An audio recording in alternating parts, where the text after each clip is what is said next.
powered by One Feather Entertainment. স্বপ্নের আকাশে নিজের ছায়াকেই সূর্য ভেবে যে পথিক হেঁটেছিল, হঠাৎ এক নীরব আলোর ছোঁয়ায় তার দিগন্ত বদলে গেল। অহংকারের মরুভূমিতে অচেনা এক কিরণের মতো জন্ম নিল এক অদেখা ঋতু।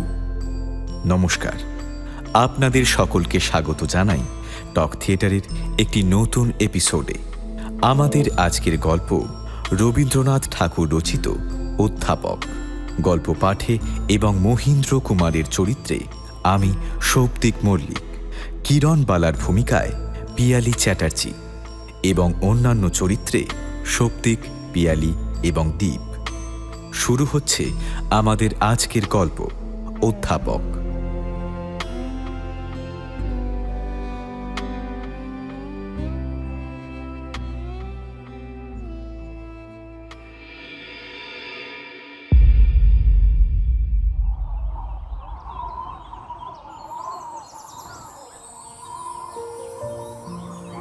কলেজে আমার সহপাঠীদের মধ্যে আমার একটু বিশেষ প্রতিপত্তি ছিল। সবাই আমাকে সব বিষয়েই সমজদার বলে মনে করত। এর প্রধান কারণ, ভুল হোক বা ঠিক হোক, সব বিষয়ে আমার একটা মতামত থাকত। অধিকাংশ মানুষই হ্যাঁ বা না জোর করে বলতে পারে না, কিন্তু আমি সেটা খুব জোর দিয়েই বলতাম। শুধু যে আমার মতামত থাকতো তা নয়, আমি নিজেও লিখতাম, বক্তৃতা দিতাম, কবিতা লিখতাম, সমালোচনা করতাম, আর সব দিক থেকেই আমার সহপাঠীদের ঈর্ষা ও শ্রদ্ধার পাত্র হয়ে উঠেছিলাম। কলেজে এভাবেই শেষ পর্যন্ত নিজের মহিমা অটুট রেখে বেরিয়ে আসতে পারতাম।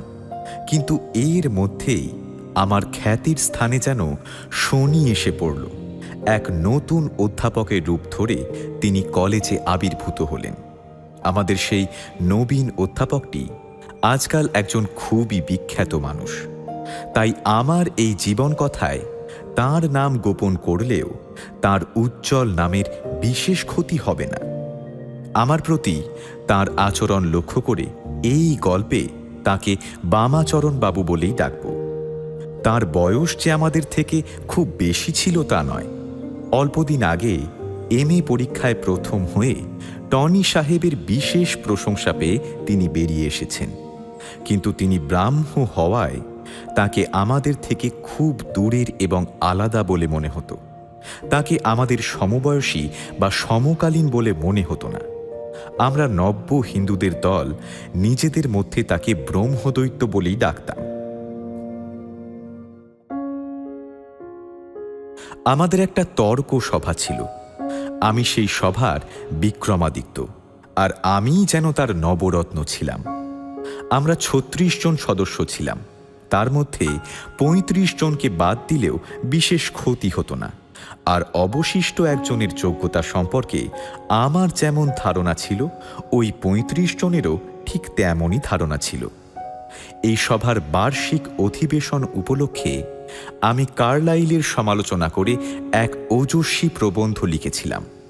আমার দৃঢ় বিশ্বাস ছিল তার অসাধারণত্বে শ্রোতারা সবাই চমৎকৃত হবে। চমৎকৃত হওয়ারই কথা, কারণ আমার প্রবন্ধে কার্লাইলকে শুরু থেকে শেষ পর্যন্ত নিন্দা করা হয়েছিল। সেই অধিবেশনের সভাপতি ছিলেন বামাচরণ বাবু। প্রবন্ধ পড়া শেষ হলে আমার সহপাঠী ভক্তরা আমার মতের অসামান্য সাহস এবং ইংরেজি ভাষার বিশুদ্ধ তেজস্বিতায় মুগ্ধ হয়ে চুপ করে বসে রইল।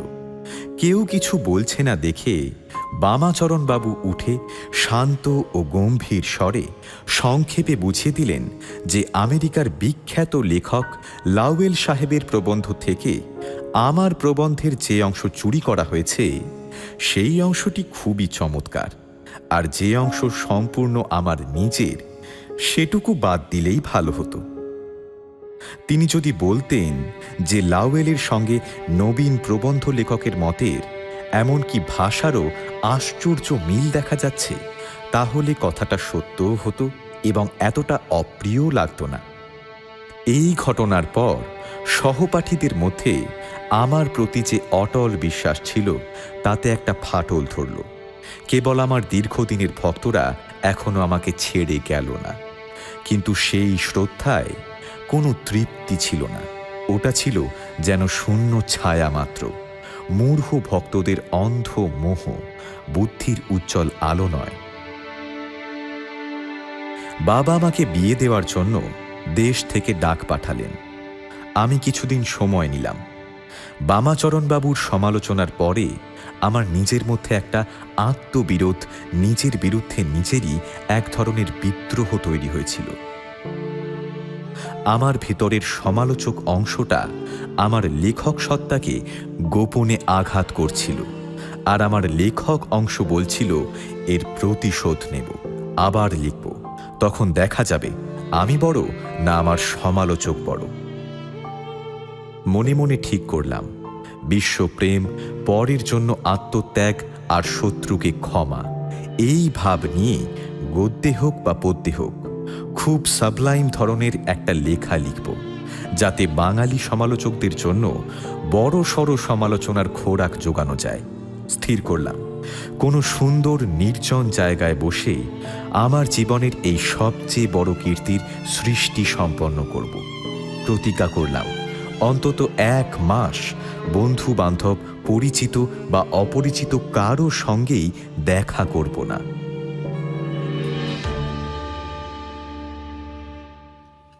অমূল্যকে ডেকে আমার পরিকল্পনার কথা বললাম। সে একেবারে স্তম্ভিত হয়ে গেল। মনে হলো যেন তখনই সে আমার কপালে দেশের ভবিষ্যৎ মহিমার প্রথম আলোর আভা দেখতে পেল। গম্ভীর মুখে আমার হাত চেপে ধরে বিস্মিত চোখে আমার মুখের দিকে তাকিয়ে আস্তে আস্তে বলল, যাও ভাই, অমর কীর্তি আর অক্ষয় গৌরব অর্জন করে এসো। আমার শরীর শিহরিত হয়ে উঠল। মনে হলো যেন অমূল্য ভবিষ্যতের গৌরবে আবেগে ভেসে থাকা বঙ্গদেশের প্রতিনিধি হয়ে আমাকে এই কথাগুলো বলছে। অমূল্য কম ত্যাগ স্বীকার করল না। দেশের মঙ্গলের জন্য সে পুরো 1 মাস আমার সঙ্গের আশা পুরোপুরি ত্যাগ করল। গভীর দীর্ঘশ্বাস ফেলে আমার বন্ধু ট্রামে চেপে কর্নওয়ালিস স্ট্রিটে তার বাসায় চলে গেল, আর আমি গঙ্গার ধারে ফরাসডাঙ্গার বাগানে গেলাম অমর কীর্তি ও অক্ষয় গৌরব অর্জন করতে।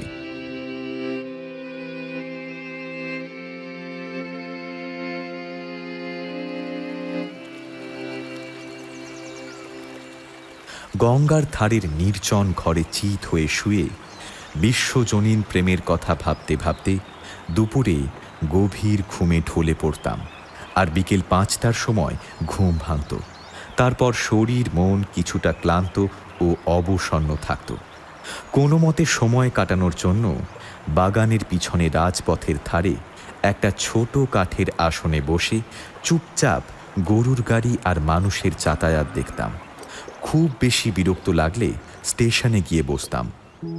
টেলিগ্রাফের কাঁটা কটকট শব্দ করত, টিকিটের ঘণ্টা বাজত, লোকজনের ভিড় জমত। লাল চোখওয়ালা সহস্র পদ লোহার সাপের মতো ট্রেন ফুঁসতে ফুঁসতে এসে তীব্র শব্দ করে চলে যেত। লোকজনের হুড়োহুড়ি পড়ত। কিছুক্ষণ এগুলো দেখে একটু আনন্দ পেতাম। তারপর বাড়ি ফিরে খেয়ে নিয়ে সঙ্গীর অভাবে তাড়াতাড়ি শুয়ে পড়তাম, আর সকালে ওঠার কোনো দরকার না থাকায় 8টা-9টা পর্যন্ত বিছানাতেই পড়ে থাকতাম। শরীর একেবারে ঢিলে হয়ে গেল, আর বিশ্বপ্রেমের কোনো সূত্র খুঁজে পেলাম না। কখনো একা থাকার অভ্যাস না থাকায় সঙ্গীহীন গঙ্গার ধারের জায়গাটা আমার কাছে একেবারে শূন্য শ্মশানের মতো লাগতে শুরু করল। আর অমূল্য এমন গোয়ার যে একদিনের জন্য তার প্রতিজ্ঞা ভাঙল না। এর আগে কলকাতায় বসে ভাবতাম বিরাট ছায়াময় বটগাছের তলায় পা ছড়িয়ে বসব, পায়ের কাছে কলকল শব্দে নদী বয়ে যাবে, মাঝখানে স্বপ্নমগ্ন কবি, চারদিকে তার ভাবের রাজ্য আর প্রকৃতি, বনে ফুল, ডালে পাখি, আকাশে তারা, মনে বিশ্বপ্রেম, আর কলম থেকে অবিরাম ভাবের স্রোত নানা ছন্দে প্রবাহিত হচ্ছে। কিন্তু কোথায় সেই প্রকৃতি আর কোথায় প্রকৃতির কবি, কোথায় বিশ্ব আর কোথায় বিশ্বপ্রেমিক? একদিনের জন্য বাগানের বাইরে বেরোয়নি। বনের ফুল বনে ফুটত, আকাশের তারা আকাশেই উঠত, বট গাছের ছায়া বট গাছের তলায় পড়ত, আর আমি ঘরের ছেলে ঘরেই পড়ে থাকতাম। নিজের মহত্ব কিছুতেই প্রমাণ করতে না পেরে বামাচরণের উপর আমার রাগ ক্রমেই বাড়তে লাগল।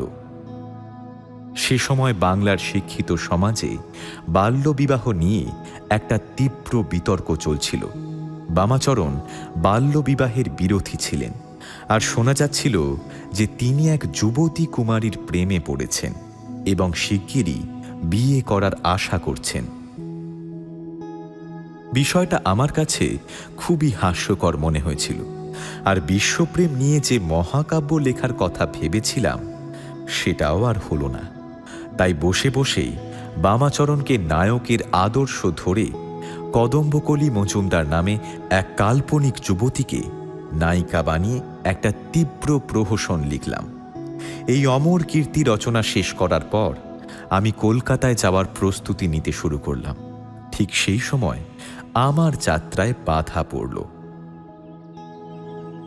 একদিন বিকেলে স্টেশনে না গিয়ে অলসভাবে বাগানবাড়ির ঘরগুলো ঘুরে দেখছিলাম। প্রয়োজন না থাকায় এর আগে বেশিরভাগ ঘরেই ঢোকা হয়নি। বাইরের জিনিসপত্র নিয়ে আমার কৌতূহলও তেমন ছিল না। সেদিন শুধু সময় কাটানোর জন্য বাতাসে উড়ে বেড়ানো শুকনো পাতার মতো এ ঘর থেকে ও ঘরে ঘুরে বেড়াচ্ছিলাম। উত্তরের দিকের একটা ঘরের দরজা খুলতেই একটা ছোট্ট বারান্দায় এসে পড়লাম। বারান্দার সামনে বাগানের উত্তর দিকের প্রাচীর ঘেঁষে দুটো বড় জাম গাছ মুখোমুখি দাঁড়িয়ে আছে। সেই দুই গাছের মাঝখান দিয়ে আর একটা বাগানের লম্বা বকুল গাছের সারির একটু অংশ দেখা যায়। কিন্তু এসব আমি পরে খেয়াল করেছিলাম, তখন আর কিছু দেখার অবসরই পাইনি। শুধু দেখলাম একজন 16 বছরের মতো তরুণী হাতে একটা বই নিয়ে মাথা নত করে হাঁটতে হাঁটতে পড়ছে। সেই মুহূর্তে কোনো তাত্ত্বিক বিশ্লেষণ করার ক্ষমতা ছিল না, তবে কিছুদিন পরে মনে হয়েছিল যেন দুষ্যন্ত বড় বড় তীর ধনুক নিয়ে রথে চেপে বনে শিকার করতে গিয়েছিলেন। মৃগ তো মরল না, কিন্তু ভাগ্যের জোরে 10 মিনিট গাছের আড়ালে দাঁড়িয়ে যা দেখেছিলেন, যা শুনেছিলেন, সেটাই তার জীবনের সব দেখাশোনার মধ্যে সেরা হয়ে উঠেছিল। আমিও পেন্সিল, কলম আর খাতা নিয়ে কাব্যের শিকার করতে বেরিয়েছিলাম। বিশ্বপ্রেম বেচারা তো পালিয়ে বাঁচল, আর আমি সেই দুই জাম গাছের আড়াল থেকে যা দেখার তাই দেখে নিলাম। মানুষের জীবনে এমন দৃশ্য দ্বিতীয়বার দেখা যায় না। পৃথিবীতে অনেক কিছুই আমি দেখিনি। জাহাজে উঠিনি, বেলুনে চড়িনি, কয়লার খনির ভেতরেও নামিনি, কিন্তু আমার নিজের মনের আদর্শ সম্পর্কে যে আমি এতটা ভ্রান্ত আর অজ্ঞ ছিলাম, উত্তর দিকের সেই বারান্দায় যাওয়ার আগে তা একবারও সন্দেহ করিনি। আমার বয়স তখন 21-এর কাছাকাছি। এর মধ্যে কল্পনার জোরে আমার মনে নারীর সৌন্দর্যের একটা ধ্যান মূর্তি তৈরি হয়ে গিয়েছিল। এ কথা আমি অস্বীকার করতে পারি না। সেই মূর্তিটিকে নানা সাজে কল্পনা করেছি, নানা অবস্থায় বসিয়েছি, কিন্তু কোনোদিন স্বপ্নেও ভাবিনি যে তার পায়ে জুতো থাকবে, গায়ে জামা, হাতে বই থাকবে। কিন্তু সেদিন ফাল্গুনের শেষ বিকেলে পুরনো গাছের সারির নিচে ঘন পাতার আড়ালে লম্বা হয়ে পড়া ছায়া আর আলোর রেখায় ভরা ফুলবাগানের পথের মধ্যে দিয়ে পায়ে জুতো, গায়ে জামা আর হাতে বই নিয়ে আমার সেই লক্ষ্মী হঠাৎ দুই জাম গাছের আড়াল থেকে দেখা দিলেন, আর আমি তখন একটাও কথা বলতে পারলাম না। 2 মিনিটের বেশি আর দেখা গেল না। নানা ফাঁক দিয়ে আবার দেখার অনেক চেষ্টা করেছিলাম, কিন্তু কোনো ফল হলো না।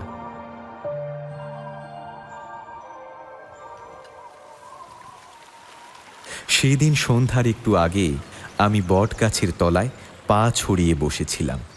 আমার চোখের সামনে ওপারের ঘন গাছের মাথার উপর সন্ধ্যা তারা শান্ত হাসি নিয়ে উদয় হলো, আর দেখতে দেখতে সন্ধ্যার সৌন্দর্য যেন তার নিঃসঙ্গ বিস্তীর্ণ বাসর ঘরের দরজা খুলে নীরবে দাঁড়িয়ে রইল। তার হাতে যে বইটি দেখেছিলাম সেটাই আমার কাছে এক নতুন রহস্য হয়ে দাঁড়ালো। ভাবতে লাগলাম, ওটা কি বই, উপন্যাস নাকি কাব্য? তার মধ্যে কি ভাবের কথা লেখা আছে?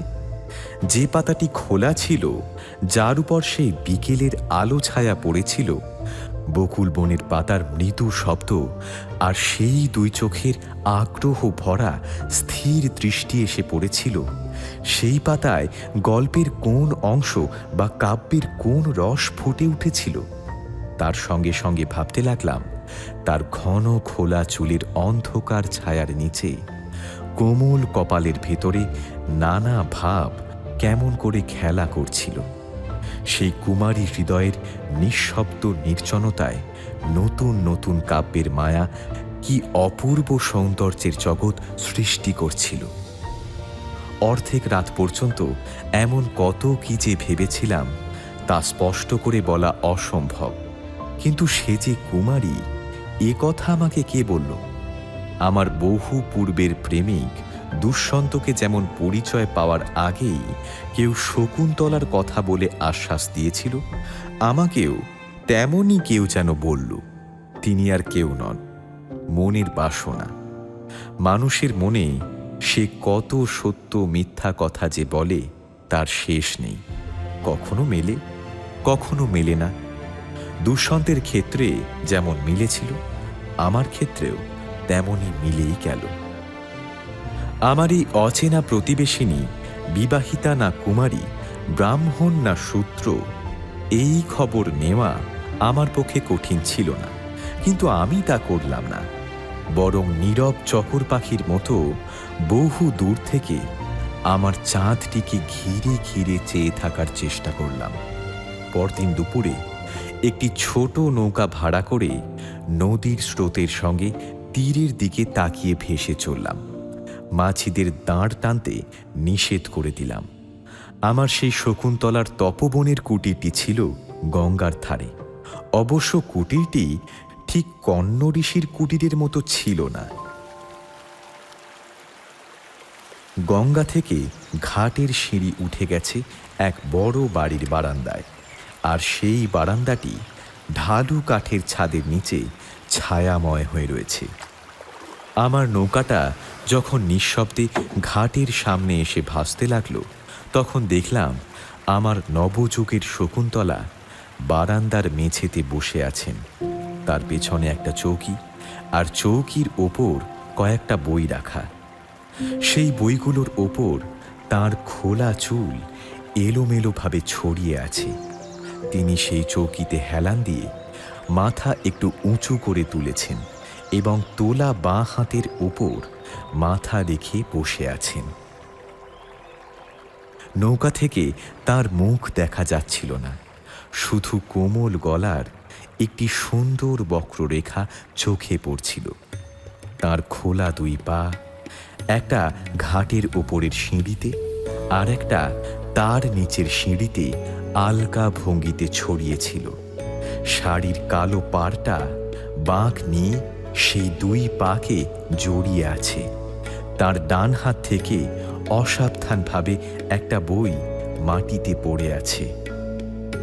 দৃশ্যটা দেখে মনে হলো যেন মধ্যাহ্নের লক্ষ্মী নিজে সেখানে মূর্ত হয়ে বসে আছেন।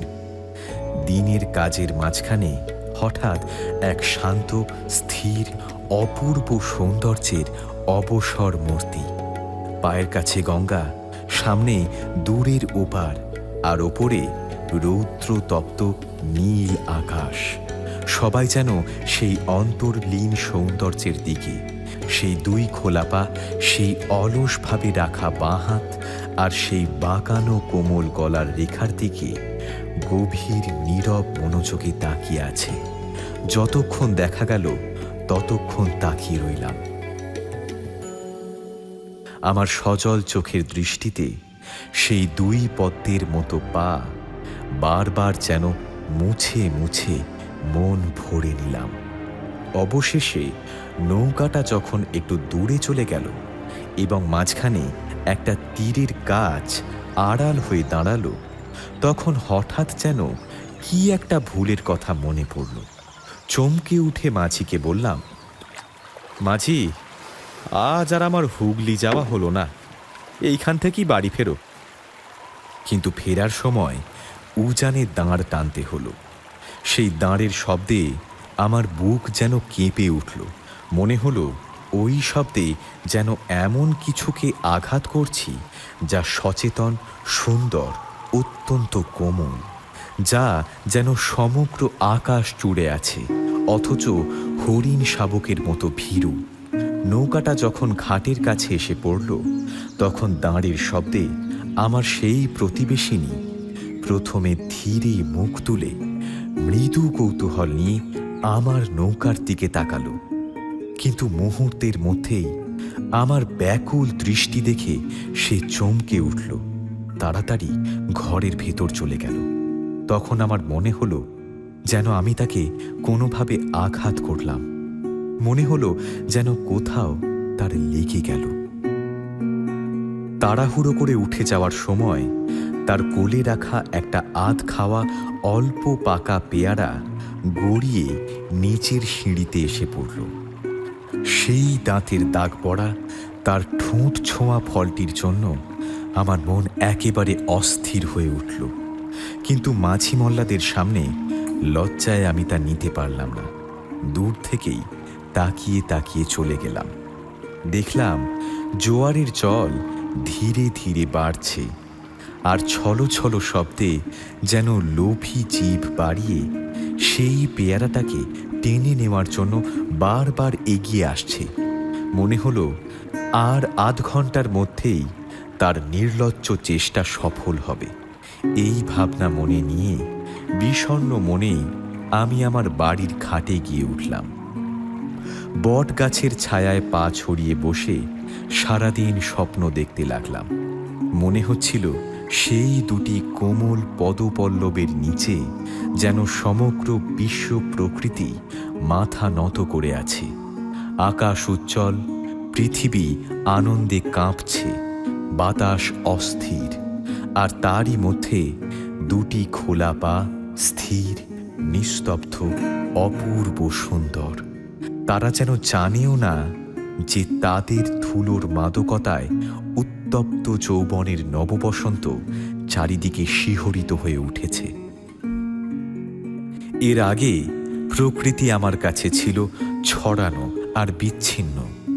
নদী, বন, আকাশ সব যেন আলাদা আলাদা ছিল। কিন্তু আজ সেই বিশাল বিস্তৃত প্রকৃতির মাঝখানে এক সুন্দরী মূর্তির আবির্ভাব হতেই সব যেন একটি রূপ পেল, এক হয়ে উঠল। আজ প্রকৃতি আমার কাছে এক এবং সুন্দর। সে যেন নীরবে আমাকে বারবার অনুরোধ করছে, আমি নীরব, তুমি আমাকে ভাষা দাও। আমার অন্তরের যে অব্যক্ত স্তব উঠেছে তাকে তুমি ছন্দে সুরে তোমার মানব ভাষায় প্রকাশ করে দাও। প্রকৃতির সেই নীরব অনুরোধে আমার হৃদয়ের তার যেন বারবার বেজে ওঠে।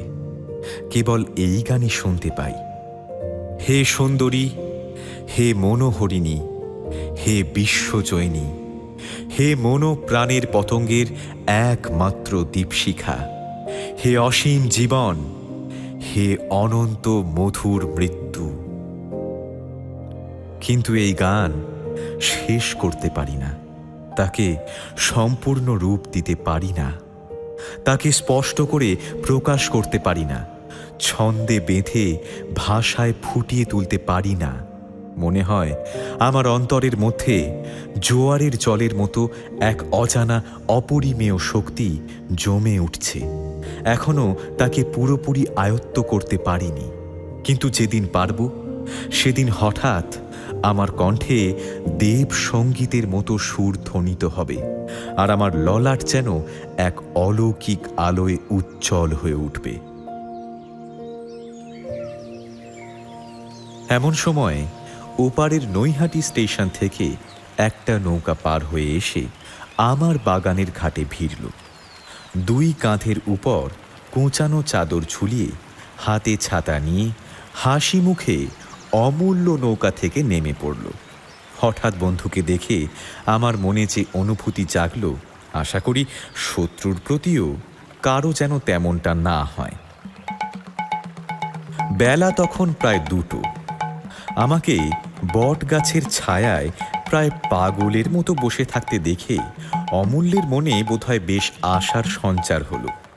বঙ্গদেশের ভবিষ্যতের সর্বশ্রেষ্ঠ কাব্যের কোনো অংশ তার পায়ের শব্দে চমকে বুনো রাজহাঁসের মতো উড়ে না যায়, এই ভয়ে সে খুব আস্তে আস্তে সাবধানে এগিয়ে আসতে লাগলো। সেটা দেখে আমার আরও রাগ হলো। একটু অধৈর্য হয়ে বললাম, তা কি হ্যাঁ অমূল্য, ব্যাপারটা কি? তোমার পায়ে কাঁটা ফুটেছে নাকি? অমূল্য ভাবল আমি বোধহয় খুব মজার কথা বলেছি। হেসে হেসে কাছে এসে গাছতলার জায়গাটা কোঁচা দিয়ে ভালো করে ছেড়ে নিল। তারপর পকেট থেকে একটা রুমাল বের করে খুলে বিছিয়ে তার ওপর খুব সাবধানে বসে বলল, তুমি যে প্রহসনটা লিখে পাঠিয়েছ সেটা পড়ে আমি হাসতে হাসতে বাঁচি না বাবা। এই বলে সে প্রহসনের নানা জায়গা আবৃত্তি করতে করতে এমন হাসতে লাগলো যে প্রায় তার নিঃশ্বাস বন্ধ হওয়ার জোগাড়। তখন আমার মনে হলো, যে কলম দিয়ে প্রহসনটা লিখেছিলাম, যে গাছের কাঠ দিয়ে তার দণ্ড তৈরি, সেই গাছটাকে যদি শিকড় সহ তুলে এনে এক বিরাট আগুনে পুড়িয়ে প্রহসনটাকে ছাই করে ফেলি, তবেই বোধহয় আমার রাগ কিছুটা কমবে। এরপর অমূল্য একটু ইতস্তত করে জিজ্ঞেস করল, তা তোমার সেই কাব্য কত দূর এগোলো? এ কথা শুনে আমার রাগ আরও বাড়ল। মনে মনে বললাম, যেমন আমার কাব্য তেমনই তোমার বুদ্ধি। কিন্তু মুখে বললাম, ও সব পরে হবে ভাই, আমাকে এখন অকারণে বিরক্ত করো না তো। অমূল্য খুব কৌতূহলী মানুষ, চারপাশ ভালো করে না দেখে সে থাকতে পারে না।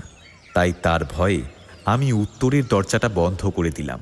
সে আমাকে জিজ্ঞেস করল, ওদিকে কি আছে রে? আমি বললাম, ও কিছু না। এত বড় মিথ্যে কথা আমি জীবনে আর কখনো কাউকে বলিনি। 2 দিন ধরে অমূল্য আমাকে নানাভাবে বিরক্ত করে জ্বালিয়ে 3য় দিনের সন্ধ্যার ট্রেনে চলে গেল। এই 2 দিন আমি বাগানের উত্তর দিকটায় যাইনি, সেদিকে চোখ তুলেও তাকাইনি। যেমন কৃপণ মানুষ তার ধনরত্ন লুকিয়ে রাখে, আমিও তেমনই করে আমার উত্তরের বাগানটাকে যেন গোপনে রক্ষা করে বেড়াচ্ছিলাম। অমূল্য চলে যেতেই আমি ছুটে গিয়ে দরজা খুলে দোতলার ঘরের উত্তরের বারান্দায় বেরিয়ে পড়লাম। ওপরে খোলা আকাশে কৃষ্ণপক্ষের ম্লান জ্যোৎস্না, আর নিচে ঘন গাছের ডালের ছায়ায় ছিটে ফোঁটা আলো মেশানো এক গভীর নিভৃত সন্ধ্যার অন্ধকার। ঘন পাতার মৃদু মর্মর্ধ্বনি, গাছতলা থেকে ঝরে পড়া বকুল ফুলের তীব্র সুগন্ধ আর সন্ধ্যার বনের স্তব্ধ নীরবতায় চারিদিক যেন পূর্ণ হয়েছিল। সেই পরিবেশের মাঝখানে দেখলাম আমার সেই কুমারী প্রতিবেশিনী তার শ্বেত দাড়ি বৃদ্ধ পিতার ডান হাত ধরে ধীরে ধীরে হাঁটতে হাঁটতে কিছু বলছে। বৃদ্ধটি স্নেহ ভরে আবার যেন শ্রদ্ধা মিশিয়ে একটু নত হয়ে মন দিয়ে তার কথা শুনছেন। এই শান্ত পবিত্র আলাপচারিতায় কোনো ব্যাঘাত ছিল না। দূরের নদীতে মাঝে মধ্যে দাঁড়ির শব্দ ভেসে আসত, আবার মিলিয়েও যেত। আর গাছের অসংখ্য ডালের নিড়ে কোথাও কোথাও কোনো পাখি হঠাৎ জেগে উঠে ক্ষণিকের জন্য মৃদু ডাক দিত। আমার মনে হলো আনন্দে বা বেদনায় আমার হৃদয় যেন ফেটে যাবে। মনে হলো আমার অস্তিত্ব যেন বিস্তৃত হয়ে সেই ছায়া আলোয় ভরা পৃথিবীর সঙ্গে মিশে গেছে, যেন আমার বুকের ওপর দিয়ে তাদের ধীর পায়ের শব্দ ভেসে যাচ্ছে, যেন গাছের পাতার ফাঁক দিয়ে আমার কানের কাছে মৃদু সুরের মতো কোনো শব্দ বাজছে। এই বিশাল নির্বাক প্রকৃতির গভীর বেদনাটা যেন আমার শরীরের অস্থি মজ্জার মধ্যে দিয়ে বাজতে লাগলো।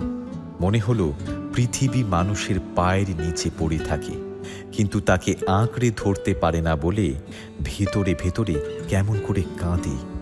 আবার নত ডালে ভরা গাছগুলো যেন মানুষের কথা শুনতে পায়, কিন্তু বুঝতে পারে না বলে সমস্ত পাতা ও ডালে মিলে যেন দীর্ঘশ্বাস ফেলে হাহাকার করতে চায়। আমিও আমার সমস্ত শরীর ও মন দিয়ে সেই পদচারণা, সেই অন্তরঙ্গ কথোপকথন অনুভব করতে লাগলাম, কিন্তু তাকে ধরতে পারছিলাম না। তাই যেন ভেতরে ভেতরে কষ্টে পুড়ে মরতে লাগলাম। পরদিন আমি আর থাকতে পারলাম না। সকালে আমার প্রতিবেশীর সঙ্গে দেখা করতে গেলাম।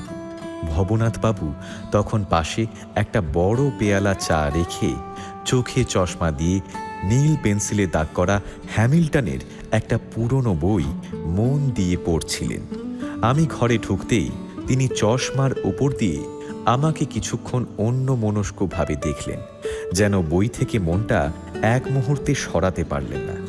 শেষে হঠাৎ চমকে উঠে তড়িঘড়ি অতিথি আপ্যায়নের জন্য প্রস্তুত হয়ে উঠলেন। আমি সংক্ষেপে নিজের পরিচয় দিলাম। তিনি এতটাই ব্যস্ত হয়ে উঠলেন যে চশমার খাপই খুঁজে পেলেন না। অকারণেই বললেন, আপনি চা খাবেন? আমি যদিও চা খাই না, তবু বললাম, আপত্তি নেই। ভবনাথবাবু ব্যস্ত হয়ে উঠে কিরণ, কিরণ বলে ডাকতে লাগলেন। দরজার কাছে খুব মধুর একটা স্বর শুনলাম। কি বাবা? ফিরে দেখি তাপস কন্যার মতো এক মেয়ে হঠাৎ আমাকে দেখে ভীত হরিণীর মতো সরে যেতে চাইছে। ভবনাথবাবু তাকে আবার ডাকলেন। আমার পরিচয় দিয়ে বললেন, ইনি আমাদের প্রতিবেশী মহিন্দ্র কুমার বাবু। তারপর আমাকে বললেন, ইনি আমার মেয়ে কিরণবালা। আমি কি করব বুঝতে পারছিলাম না। এরই মধ্যে কিরণ আমাকে নম্রভাবে সুন্দর করে নমস্কার করল। আমি তাড়াতাড়ি নিজের ভুলটা ঠিক করে তাকে নমস্কার জানালাম। ভবনাথবাবু বললেন, মা, মহিন্দ্রবাবুর জন্য এক পেয়ালা চা এনে দিতে হবে। আমি মনে মনে খুব অস্বস্তি বোধ করলাম, কিন্তু মুখে কিছু বলার আগেই কিরণ ঘর থেকে বেরিয়ে গেল। আমার মনে হলো যেন কৈলাসে চিরন্তন ভোলানাথ তার মেয়ে স্বয়ং লক্ষ্মীকে অতিথির জন্য এক পেয়ালা চা আনতে বলছেন। অতিথির কাছে সেটা নিশ্চয়ই খাঁটি অমৃতের মতো হবে, কিন্তু তবুও ভাবলাম, আশেপাশে নন্দী ভৃঙ্গির মতো কোনো চাকর কি ছিল না?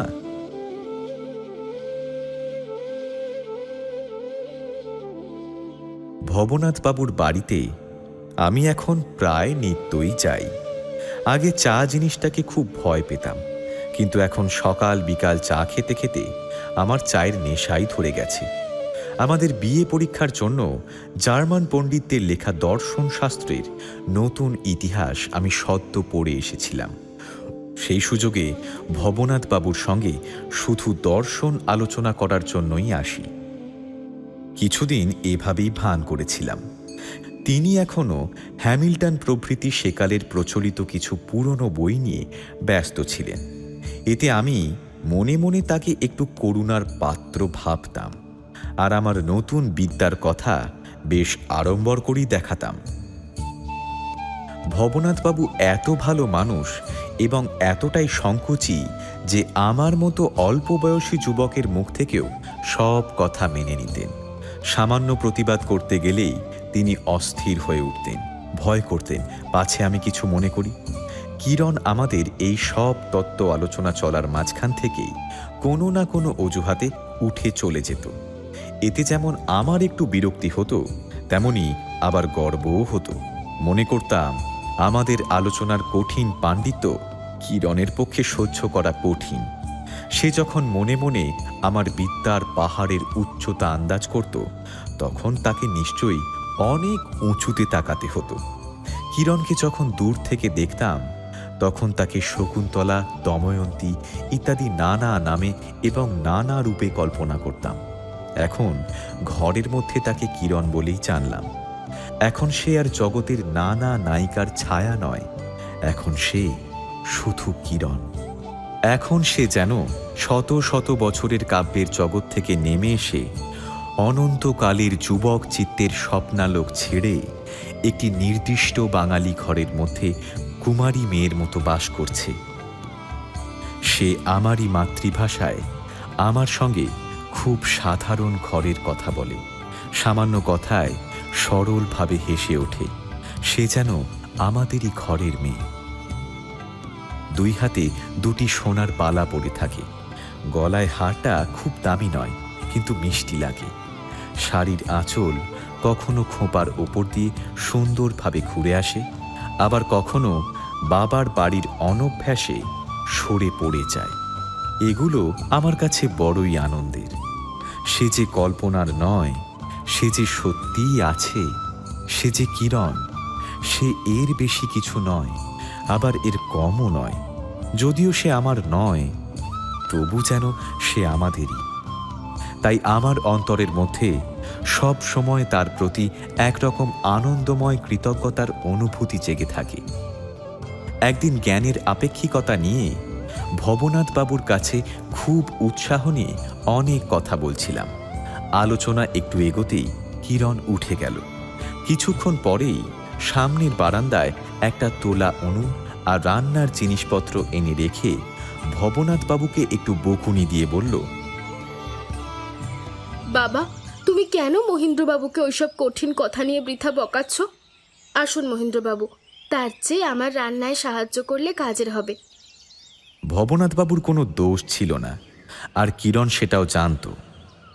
কিন্তু ভবনাথবাবু যেন অপরাধীর মতো একটু লজ্জিত হয়ে হালকা হাসি দিয়ে বললেন, তা ঠিকই। আচ্ছা, ও কথাটা আর একদিন হবে। এই বলে তিনি নিরুদ্বিগ্ন মনে আবার তার প্রতিদিনের নিয়মতো পড়াশোনায় বসে গেলেন।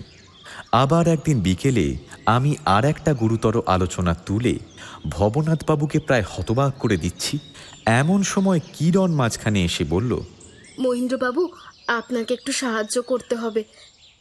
দেয়ালে লতা উঠাবো, কিন্তু নাগাল পাচ্ছি না। আপনাকে এই পেরেকগুলো একটু পুঁতে দিতে হবে। আমি খুব আনন্দের সঙ্গে উঠে গেলাম। ভবনাথবাবু খুশি মনে আবার পড়তে বসে পড়লেন। প্রায়ই এমন হতো, যখনই আমি ভবনাথবাবুর কাছে কোনো ভারী তত্ত্বের কথা শুরু করতে চাই, কিরণ কোনো না কোনো কাজের অজুহাতে এসে সেই আলোচনা ভেঙে দিত। এতে আমি মনে মনে খুব আনন্দ পেতাম। বুঝতাম কিরণের কাছে আমি ধরা পড়ে গেছি।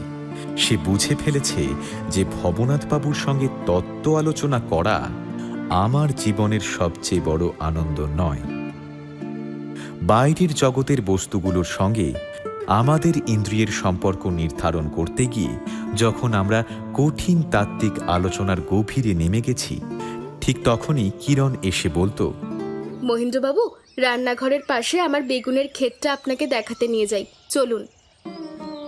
আবার যখন আমি বলছি আকাশকে আমরা অসীম মনে করি, কিন্তু সেটা কেবল আমাদের অনুমান, আমাদের অভিজ্ঞতা বা কল্পনার বাইরে কোথাও তার একটা সীমা থাকা অসম্ভবও নয়, ঠিক তখনই কিরণ এসে বলতো, মহেন্দ্রবাবু, দুটো আম পেকেছে, আপনাকে ডালটা নামিয়ে ধরতে হবে। কি আশ্চর্য উদ্ধার, কি গভীর স্বস্তি! যেন সীমাহীন সমুদ্রের মাঝখান থেকে হঠাৎ করে এক সুন্দর নিরাপদ তীরে এসে উঠলাম। এতক্ষণ যেন আমি এক অনন্ত জলের ভেতর ভাসছিলাম। কোনো দিকেই ভরসা নেই, কোথাও পা রাখার জায়গা নেই। আর ঠিক সেই সময়ই কিরণ আমাকে টেনে এনে এমন এক জায়গায় দাঁড় করালো যেখানে মাটির স্পর্শ পাওয়া যায়, যেখানে সব কিছু সহজ, পরিষ্কার এবং স্বাভাবিক। অনন্ত আকাশ আর বাইরের জগতের প্রকৃতি নিয়ে যতই জটিল তর্ক থাকুক না কেন, সেই সব প্রশ্নের চাল যতই জট পাকাক, কিরণের বেগুনের ক্ষেত বা আম গাছের তলার জায়গা নিয়ে কোনো প্রশ্ন নেই, কোনো দ্বিধা নেই, কোনো সংশয় নেই।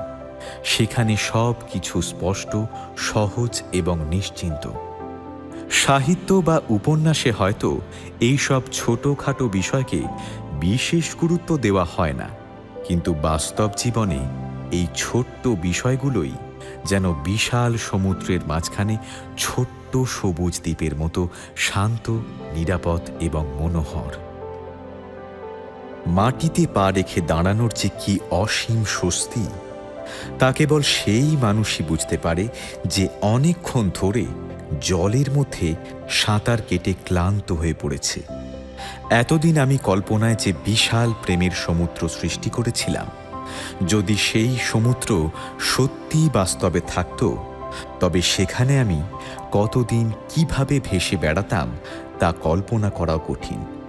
সেখানে আকাশও অসীম, সমুদ্রও অসীম। সেখানে আমাদের প্রতিদিনের জীবনের ছোট ছোট কাজ, ছোট ছোট আনন্দ, ছোট ছোট দায়িত্ব, এসবের কোনো স্থান নেই। সেখানে কোনো তুচ্ছতা নেই, কোনো সাধারণতা নেই। সেখানে সব কিছুই যেন কেবল কবিতার ছন্দে, সুরে, সঙ্গীতে প্রকাশ পায়। আর যদি সেখানে কেউ ডুবে যেতে শুরু করে, তবে কোথাও কোনো তল খুঁজে পাওয়া যায় না। সবই যেন অনন্ত, অসীম, সীমাহীন।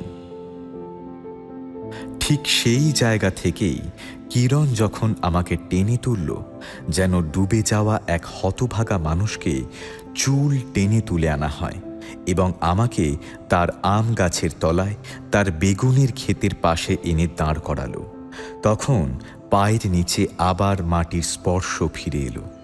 আর সেই মুহূর্তে আমি যেন সত্যি বেঁচে গেলাম।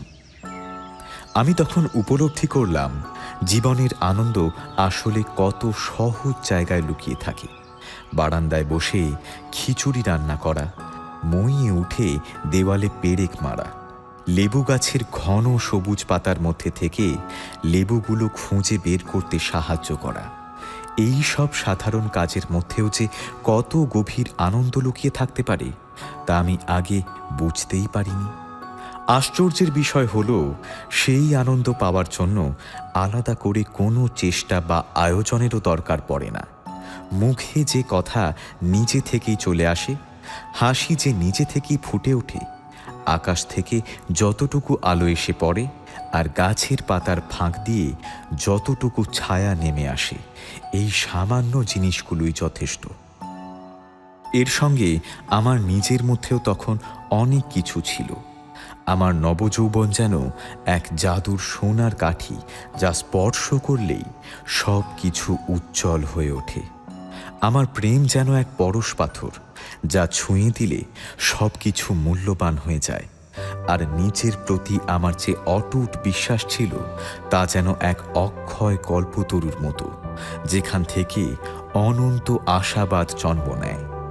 তখন নিজেকে আমার মনে হতো বিজয়ী, মনে হতো আমি যেন দেবরাজ ইন্দ্রের মতো শক্তিশালী। আমার উচ্চৈঃশ্রবার পথের সামনে কোনো বাধাই যেন নেই। ভবিষ্যৎ আমার জন্য উন্মুক্ত, সম্ভাবনায় পূর্ণ।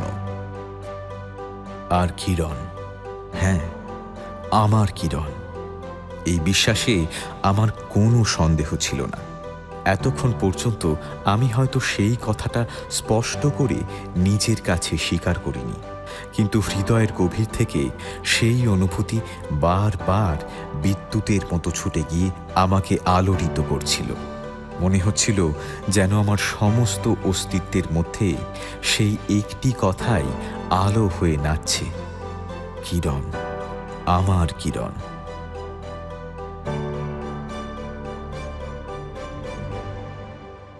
এর আগে কোনো অপরিচিত বা ঘরের বাইরের মহিলার সঙ্গে আমার কখনো ঘনিষ্ঠ পরিচয় হয়নি। নতুন যুগের যে মেয়েরা শিক্ষালাভ করে পর্দার বাইরে এসে সমাজে চলাফেরা করেন, তাদের আচার ব্যবহার, তাদের রীতিনীতি সম্পর্কে আমার কোনো ধারণাই ছিল না। ফলে তাদের ব্যবহারের কোথায় শালীনতার সীমা আর কোথা থেকে প্রেমের সূচনা, এই সূক্ষ্ম পার্থক্যগুলো বোঝার ক্ষমতাও আমার ছিল না। তবে একটা জিনিস আমি বুঝতে পারতাম না, আমাকে ভালো না বাসার কোনো কারণই বা কি হতে পারে। আমি তো নিজের কাছে নিজেকে কোনো অংশেই কম বলে মনে করতাম না। কিরণ যখন আমার হাতে এক পেয়ালা চা দিয়ে যেত, তখন মনে হতো যেন শুধু চা নয়, তার সঙ্গে কিরণের ভরা ভালোবাসাটাও আমি গ্রহণ করছি। চায়ের পেয়ালাটা হাতে নিয়ে যখন ধীরে ধীরে পান করতাম, তখন মনে হতো আমার গ্রহণ যেমন সার্থক হলো, তেমনি কিরণের তানটাও বুঝি সার্থক হয়ে উঠল। কিরণ যদি খুব সহজ স্বরে বলতো, মহেন্দ্রবাবু, কাল সকালে আসবেন তো? তখন সেই সাধারণ কথার মধ্যেও আমার কানে যেন অন্য এক সুর বাজত। মনে হতো যেন সেই কথার ভেতর লুকিয়ে আছে এক মধুর আহ্বান। কি মোহিনী জানো বন্ধু, কি মোহিনী জানো, অবলার প্রাণ নিতে নাহি তোমা হেন। আর আমি যখন স্বাভাবিক ভঙ্গিতে উত্তর দিতাম, ওই কাল 8টার মধ্যে আসব, তখন মনে হতো আমার কথার মধ্যেও যেন অজান্তেই আর একটা গভীর অর্থ লুকিয়ে আছে। পরাণ পুতলি তুমি, হিয়ে মণিহার, সর্বস্ব ধন মোর, সকল সংসার। এইভাবে আমার সমস্ত দিন আর সমস্ত রাত যেন এক অদ্ভুত মধুরতায় ভরে উঠল। মনে হতো যেন আমার জীবন অমৃতের সুধায় পূর্ণ হয়ে উঠেছে। আমার চিন্তা, কল্পনা আর স্বপ্নগুলো মুহূর্তে মুহূর্তে নতুন নতুন ডালপালা মেলতে লাগলো। যেমন কোনো লতা ধীরে ধীরে বেড়ে উঠে চারদিক দিয়ে জড়িয়ে ধরে, তেমনি আমার সব ভাবনা কিরণকে ঘিরে আমাকে তার সঙ্গে বাঁধতে শুরু করলো। আমি ভাবতে শুরু করলাম, একদিন যখন শুভ সময় আসবে, তখন কিরণকে আমি কি কি শেখাবো, কি কি পড়াবো, কি শোনাবো, তাকে কোথায় কোথায় নিয়ে যাব। এইসব অসংখ্য কল্পনা আর পরিকল্পনায় আমার মন ভরে উঠল। এমনকি আমি মনে মনে ঠিক করলাম, জার্মান পণ্ডিতদের লেখা দর্শনশাস্ত্রের যে নতুন ইতিহাস আমি এত আগ্রহ নিয়ে পড়েছি, সেখান থেকেও কিরণের মনে যেন কৌতূহল জন্মায়। সেরকমভাবে তাকে শিক্ষা দিতে হবে, কারণ যদি সে এই সব চিন্তা ভাবনা বুঝতে না পারে, তবে সে আমাকে সম্পূর্ণভাবে বুঝতেও পারবে না। আমি তাকে ইংরেজি কাব্য সাহিত্যের সেই বিস্ময়কর সৌন্দর্যের জগতে নিয়ে যাব, তার সামনে সেই নতুন দিগন্ত খুলে দেব। আমার মনে মনে হাসি পেত। আমি যেন কিরণকে বলছি, কিরণ, তোমার এই আমতলা আর বেগুনের ক্ষেত আমার কাছে যেন এক নতুন রাজ্য। আমি জীবনে কখনো স্বপ্নেও ভাবিনি যে এমন এক জায়গা আছে যেখানে বেগুন আর ঝরে পড়া কাঁচা আমের মধ্যেও এত দুর্লভ অমৃতের স্বাদ লুকিয়ে থাকতে পারে। কিন্তু একদিন সময় আসবে, সেই সময় আমিও তোমাকে এমন এক রাজ্যে নিয়ে যাব যেখানে বেগুন ফলবে না, তবু সেখানে বেগুনের অভাব কেউ কখনো অনুভব করবে না। সেই রাজ্য জ্ঞানের রাজ্য, সেই রাজ্য ভাবনার স্বর্গ। সূর্য ডুবে যাওয়ার সময় যেমন দিগন্তের ধূসর আলোয় প্রথমে ফিকে হয়ে থাকা সন্ধ্যাতারা ধীরে ধীরে ঘনিয়ে আসা অন্ধকারের মধ্যে আরও উজ্জ্বল হয়ে ফুটে ওঠে, তেমনি কিরণও এই কয়েকদিনে যেন ভেতর থেকে এক অদ্ভুত আনন্দ, লাবণ্য আর পূর্ণ নারীত্বের আভায় ধীরে ধীরে প্রস্ফুটিত হয়ে উঠছিল। মনে হতো যেন সে তার নিজের সংসারের ঠিক মাঝখানের আকাশে উঠে দাঁড়িয়েছে, আর সেখান থেকে চারদিকে মঙ্গলময় আনন্দের আলো ছড়িয়ে দিচ্ছে। সেই আলোয় তার বৃদ্ধ বাবার শুভ্র চুলের ওপরও যেন এক পবিত্র দীপ্তির আভা পড়ে থাকত। আর সেই একই আলো আমার উত্তাল হৃদয়ের সমুদ্রেও এসে পড়ত। আমার হৃদয়ের প্রতিটি ঢেউয়ের ওপর যেন কিরণের নামের এক একটি উজ্জ্বল স্বাক্ষর ঝলমল করে উঠত। কিন্তু এই আনন্দের মাঝেই আর একটা দুশ্চিন্তা ধীরে ধীরে আমার মনে জায়গা করে নিতে লাগলো। আমার ছুটির সময় দ্রুত ফুরিয়ে আসছিল। বাড়ি থেকে বাবা বারবার চিঠি লিখে আমাকে ডেকে পাঠাচ্ছিলেন বিয়ের উদ্দেশ্যে বাড়ি ফিরতে হবে। প্রথমে তার অনুরোধ ছিল স্নেহ ভরা, কিন্তু ধীরে ধীরে সেই অনুরোধ যেন কঠোর আদেশে পরিণত হওয়ার উপক্রম করছিল। তার উপর অমূল্যকেও আর বেশি দিন আটকানো যাবে না, এই ভয়ও আমাকে গ্রাস করছিল। সে যদি কোনোদিন হঠাৎ এসে পড়ে উন্মত্ত বন্য হাতির মতো আমার এই কোমল পদ্মবনের মধ্যে ঢুকে পড়ে সব কিছু তছনছ করে দেয়, এই আশঙ্কা ক্রমেই আমার মনে প্রবল হয়ে উঠছিল। তাই আমি ভাবতে লাগলাম কিভাবে খুব তাড়াতাড়ি নিজের মনের কথা প্রকাশ করব, কিভাবে আমার হৃদয়ের আকাঙ্ক্ষাকে ভাষা দেব আর আমার এই প্রেমকে পরিণয়ের দিকে এগিয়ে নিয়ে যাব। এই ভাবনাই আমাকে সারাক্ষণ তাড়িয়ে বেড়াতে লাগলো। একদিন দুপুরবেলায় ভবনাথ বাবুর বাড়িতে গিয়ে দেখি গরমের ক্লান্তিতে তিনি চৌকিতে হেলান দিয়ে ঘুমিয়ে পড়েছেন। ঘরের সামনে গঙ্গার দিকে মুখ করা বারান্দায় নির্জন ঘাটের সিঁড়ির উপর বসে কিরণ একটা বই পড়ছে। আমি খুব আস্তে পা ফেলে তার পিছনে গিয়ে দাঁড়ালাম। দেখি তার হাতে একটি নতুন কাব্য সংগ্রহ। যে পাতাটা খোলা সেখানে ইংরেজি কবি শেলির একটি কবিতা উদ্ধৃত করা আছে, আর তার পাশে লাল কালিতে একটা স্পষ্ট দাগ টানা। আমি চুপ করে দাঁড়িয়ে দেখলাম। কবিতাটা পড়তে পড়তে কিরণ হালকা করে একটা দীর্ঘশ্বাস ফেলল। তারপর স্বপ্ন ভরা চোখ তুলে আকাশের একেবারে দূর প্রান্তের দিকে তাকিয়ে রইল। আমার মনে হলো এই একটি কবিতাই হয়তো সে আজ 1 ঘন্টা ধরে বারবার পড়ছে, হয়তো 10 বারেরও বেশি। আর সেই কবিতা পড়তে পড়তে নিজের হৃদয়ের ছোট্ট নৌকাটাকে যেন সে এক দীর্ঘ উষ্ণ নিঃশ্বাসের বাতাসে ভর করে অনন্ত নীল আকাশের দিকে, দূরের নক্ষত্রলোকের দিকে ভাসিয়ে দিচ্ছে। শেলি এই কবিতাটা আসলে কাকে উদ্দেশ্য করে লিখেছিলেন তা আমি জানি না। নিশ্চয়ই কোনো মহেন্দ্রনাথ নামের বাঙালি যুবকের জন্য তিনি এটা লেখেননি, সে বিষয়ে কোনো সন্দেহ নেই। কিন্তু আজ এই কবিতার স্তব গানে আমার ছাড়া আর কারো অধিকার নেই, এই কথা আমি জোর দিয়ে বলতে পারি। কিরণ এই কবিতার পাশে নিজের হৃদয়ের গভীর অনুভূতির পেন্সিল দিয়ে যেন এক উজ্জ্বল রক্তচিহ্ন এঁকে দিয়েছে। সেই লাল দাগের মধ্যেই যেন এক অদ্ভুত মায়াবৃত্ত তৈরি হয়েছে, যার মোহমন্ত্রে আজ কবিতাটি কিরণের হয়ে গেছে, আর তার সঙ্গে সঙ্গে যেন আমারও হয়ে উঠেছে। আমার হৃদয় তখন আনন্দে ভরে উঠছিল। তবু সেই উচ্ছ্বাস আমি সামলে রেখে খুব স্বাভাবিক ভঙ্গিতেই বললাম, কি পড়ছেন? আমার কথা শুনে যেন হঠাৎ বাতাস ভরা একটি নৌকা বালুচরে আটকে গেল। কিরণ চমকে উঠল, তাড়াতাড়ি বইটা বন্ধ করে একেবারে আঁচলের মধ্যে লুকিয়ে ফেলল।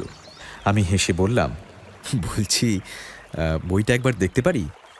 কিরণ যেন একটু অস্বস্তি বোধ করল। সে তাড়াতাড়ি বলল, না না, ও বই থাক। আমি একটু দূরে সিঁড়ির এক ধাপ নিচে গিয়ে বসলাম। তারপর ইংরেজি কাব্য সাহিত্য নিয়ে কথা শুরু করলাম। এমনভাবে কথা তুললাম যাতে কিরণেরও একটু সাহিত্য শিক্ষা হয়, আর আমার মনের কথাটাও যেন ইংরেজ কবিদের ভাষার মাধ্যমে প্রকাশ পায়। গ্রীষ্মের প্রচণ্ড রোদে চারদিক তখন গভীর নিস্তব্ধ। সেই নিস্তব্ধতার মধ্যে নদীর জল আর ঘাটের আশেপাশে ছোট ছোট শব্দগুলো যেন খুব মৃদু হয়ে ভেসে আসছিল। মনে হচ্ছিল যেন সেগুলো মায়ের ঘুম পাড়ানি গানের মতো কোমল, ধীর আর একটু বিষণ্ণ। কিরণ যেন হঠাৎ একটু অস্থির হয়ে উঠল। সে বলল, বাবা একা বসে আছেন, অনন্ত আকাশ নিয়ে আপনাদের যে তর্কটা হচ্ছিল সেটা শেষ করবেন না? আমি মনে মনে ভাবলাম, অনন্ত আকাশ তো চিরকালই থাকবে, আর তাকে নিয়ে তর্ক কোনো দিন শেষ হওয়ার নয়। কিন্তু মানুষের জীবন তো খুব ছোট, আর এমন সুন্দর মুহূর্তগুলো খুব বিরল এবং ক্ষণস্থায়ী। কিরণের কথার কোনো উত্তর না দিয়ে আমি বললাম, আমার কিছু কবিতা আছে, আপনাকে শোনাবো। কিরণ বলল, কাল শুনবো। এই বলে সে উঠে দাঁড়ালো এবং ঘরের দিকে তাকিয়ে জোরে বলল, বাবা, মহিন্দ্রবাবু এসেছেন। ভবনাথবাবু তখন ঘুম ভেঙে ঠিক যেন ছোট ছেলের মতো সরল চোখ মেলে তাকালেন। তারপর তাড়াতাড়ি উঠে বসে ব্যস্ত হয়ে পড়লেন। আমার বুকের ভেতর যেন হঠাৎ একটা বড় আঘাত লাগলো। মনে হলো কেউ যেন ভেতরটা ধাক্কা মেরে দিল। আমি গিয়ে ভবনাথবাবুর ঘরে বসলাম এবং আবার সেই অনন্ত আকাশ নিয়ে তর্ক শুরু করলাম। আর কিরণ বই হাতে নিয়ে দোতলায় উঠে গেল, সম্ভবত তার নিজের নির্জন শোবার ঘরে নিশ্চিন্তে বসে পড়ার জন্য। পরদিন সকালে ডাক পিয়নের আনা চিঠিপত্রের সঙ্গে একটি স্টেটসম্যান পত্রিকা এলো। লাল পেন্সিলে দাগ দেওয়া একটি খবর চোখে পড়ল। সেখানে বিএ পরীক্ষার ফল প্রকাশ হয়েছে। প্রথমেই চোখে পড়ল প্রথম বিভাগে উত্তীর্ণদের তালিকা। সেখানে লেখা কিরণবালা বন্দ্যোপাধ্যায়, আর আমি নিজের নাম খুঁজতে লাগলাম। প্রথম বিভাগে নেই, দ্বিতীয় বিভাগে নেই, এমনকি তৃতীয় বিভাগেও নেই।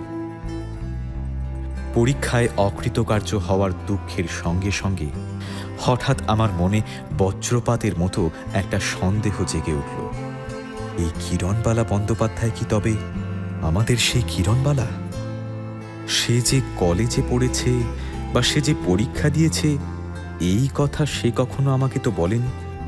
তবু আমার সন্দেহ ক্রমশ বাড়তে লাগলো, কারণ একটু ভেবে দেখতেই বুঝলাম ভবনাথবাবু এবং তার মেয়ে কখনোই নিজেদের সম্পর্কে বিশেষ কিছু বলেননি। আর আমিও নিজের গল্প বলা আর নিজের বিদ্যার কথা জাহির করতেই এত ব্যস্ত ছিলাম যে তাদের সম্পর্কে ভালো করে কিছু জানার চেষ্টাও করিনি।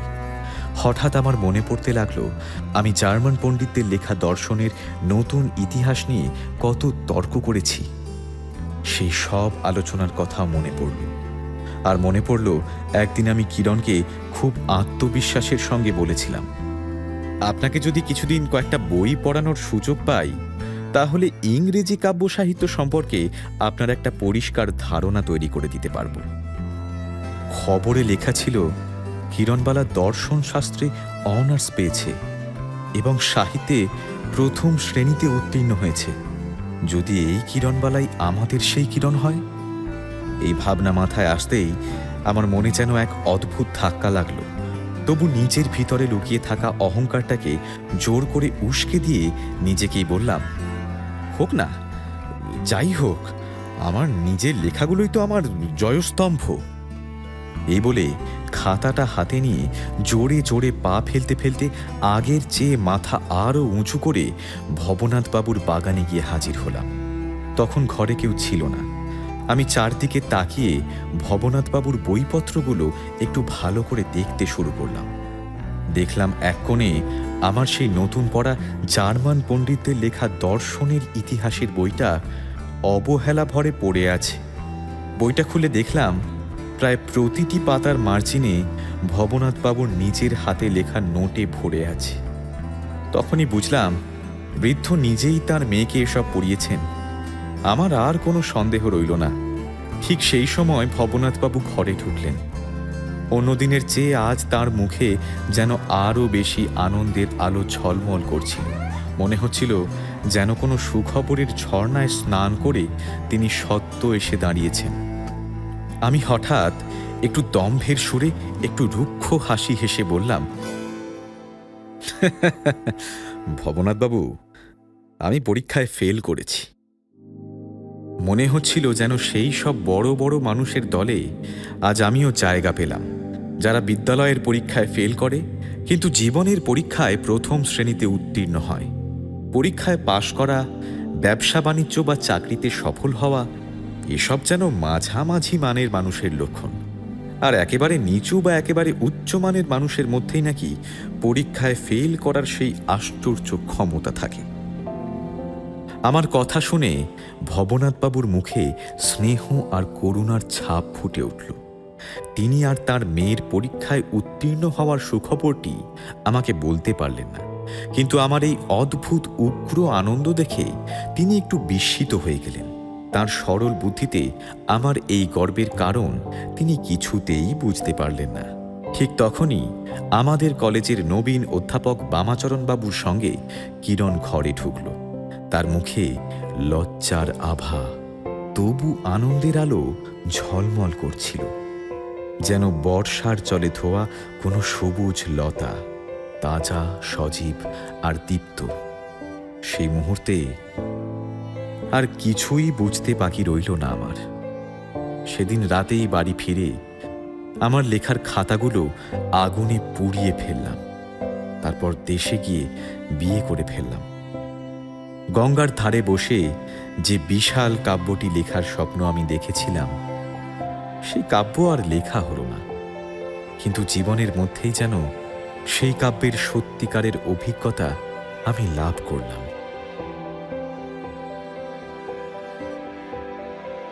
শেষে বুঝল, সবচেয়ে বড় কবিতা কাগজে নয়, ভাঙা আয়নার ভেতরেই নীরবে লেখা হয়। আর কিছু গল্প পূর্ণ না হয়েই জীবনের গভীরতম সত্য হয়ে থেকে যায়।